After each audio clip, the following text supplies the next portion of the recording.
আন্তর্জাতিক কূটনৈতিক মহলে বড় ধরনের নিরাপত্তা উদ্বেগ ছড়িয়ে পড়েছে। মঙ্গলবার ভোরে টরন্টোয় অবস্থিত মার্কিন কনস্যুলেটে গুলির ঘটনা ঘটেছে।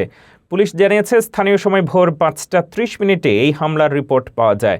ঘটনাস্থলে গুলির প্রমাণ মিললেও এখন পর্যন্ত কোনো হতাহতের খবর পাওয়া যায়নি। এই ঘটনা বিচ্ছিন্ন নয় বলে মনে করছেন গোয়েন্দারা। 28 ফেব্রুয়ারি ইরান ইসরায়েল সংঘাত শুরুর পর থেকে টরন্টোর বেশ কয়েকটি ইহুদি সিনাগগ ও ইরান বিরোধী কর্মীর প্রতিষ্ঠানে গুলির ঘটনা ঘটেছে। একই সঙ্গে গত রবিবার নরওয়ের অস্লোতে মার্কিন দূতাবাসের সামনে শক্তিশালী গণবিস্ফোরণের ঘটনা ঘটেছে। নরওয়ে পুলিশ সন্দেহ করছে এটি পরিকল্পিত সন্ত্রাসী হামলা। তদন্তকারী সংস্থাগুলোর ধারণা, মধ্যপ্রাচ্যের চলমান উত্তেজনার জেরে ইরানপন্থী প্রক্সি গ্রুপগুলো বিশ্বজুড়ে মার্কিন নাগরিক ও ইহুদি সংগঠনগুলোকে টার্গেট করছে। এই আশঙ্কায় পশ্চিমা বিশ্বের গুরুত্বপূর্ণ শহরগুলোতে মার্কিন কূটনৈতিক মিশনের নিরাপত্তা ব্যবস্থা জোরদার করা হয়েছে। মার্কিন স্টেট ডিপার্টমেন্টের নির্দেশে এসব হামলার পেছনে থাকা মূল হোতাদের খুঁজে বের করতে ব্যাপক তদন্ত শুরু হয়েছে।